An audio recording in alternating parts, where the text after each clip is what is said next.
There can be some confusion over which pronoun to use, as there are so many different types of pronouns. In this video, we'll go over the different types of pronouns and look at some examples of each pronoun type. What is a pronoun? A pronoun is a part of speech that replaces a noun in order to avoid repetition.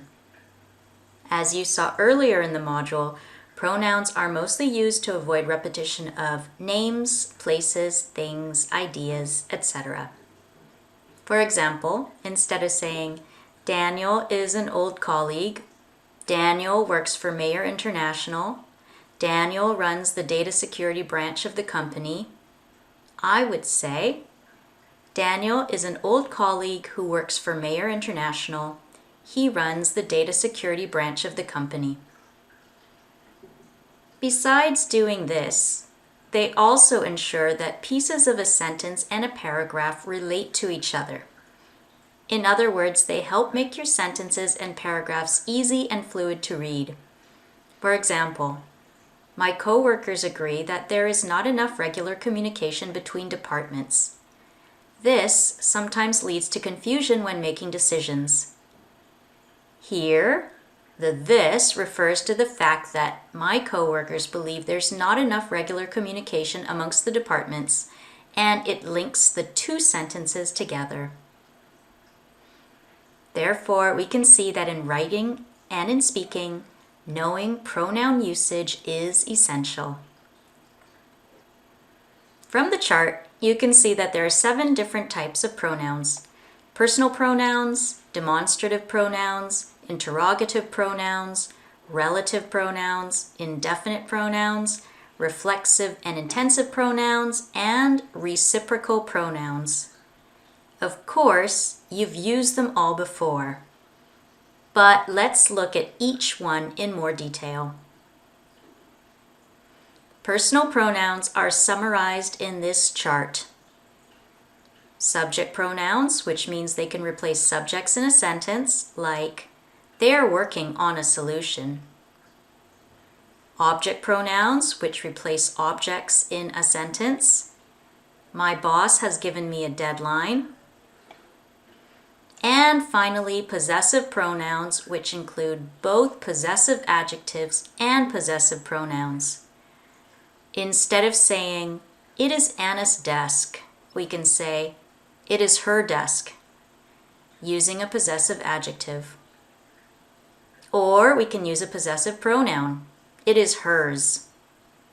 You can see that using this possessive pronoun really helps in reducing repetition of words. Also note, possessive pronouns do not use an apostrophe. Next, let's focus on demonstrative pronouns, which are pronouns used to show or identify specific people, places, or things. There are only 4 demonstrative pronouns. This, which is used to refer to a singular noun that is near in distance or time. That, which is used to refer to a singular noun that is far in distance or time. And similarly, these for plural things or ideas near in distance or time. And those for plural things or ideas far in distance or time. A demonstrative pronoun replaces the noun, so do not confuse them with the demonstrative adjective, which needs to have a noun after it.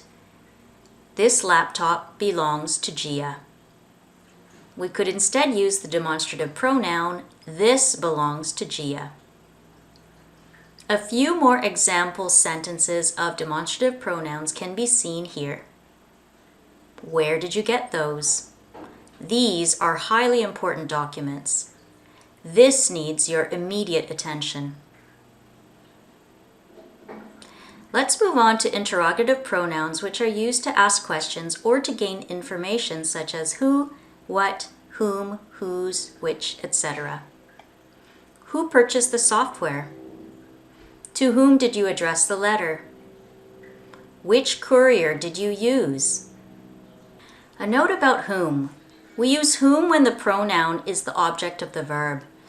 For example, if the answer is, I addressed the letter to Ibrahim, the question becomes, to whom did you address the letter? However, this is a really formal way of speaking or writing, and most people would simply say or write, who did you address the letter to? Another note is that we sometimes use the suffix ever to make compound words like whoever, whatever, and whichever. We use these words for emphasis, confusion, or surprise in sentences and questions. He is angry. Whatever did you write in that email? I wrote whatever I wanted. A tough topic for students are relative pronouns, which are related to relative clauses or adjective clauses, where a clause is added to the sentence in order to describe a noun in more detail. To introduce the clause and refer to the noun, we will use a relative pronoun. Who, whom, whose, that, which, where, or when. For example, the board approved the bid which we submitted.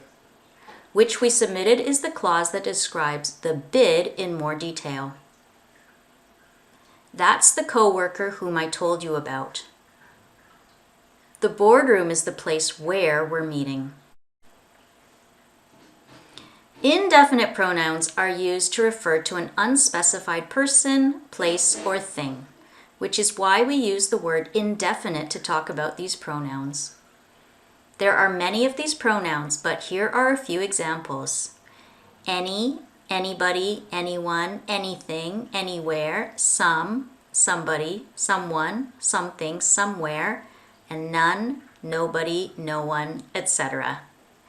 Example sentences include, everyone leaves at around 5 p.m.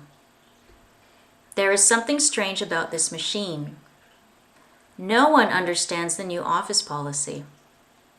Note, these words usually, not always, take a singular form of the verb. For more on this, check out the subject-verb agreement module if you haven't already. The sixth type of pronouns are reflexive and intensive pronouns. Reflexive pronouns like myself, himself, ourselves are used to refer to a noun which has already been used earlier in the sentence. So, if the subject and the object of the sentence are the same, these pronouns are used. You cannot say he injured him on the job site. We must use he injured himself on the job site. They are also called intensive or emphatic pronouns because they are sometimes used to emphasize that something was done by the subject of the sentence without any assistance. I wrote the report myself. I could just say, I wrote it, but when I add myself, I let others know that no one helped me. Finally, reciprocal pronouns are used when two or more nouns are engaged in actions that benefit each other, or a two-way relationship. There are only two of these. Each other, used for two people, and one another is used for more than two people. My coworker and I support each other. They're always criticizing one another. And that's it. Like I said, you have probably been using these pronouns already and might just not be sure about what they're called and what all their uses are. It's useful to review them. In the next video, we'll look at some common errors with pronouns. Thanks for listening.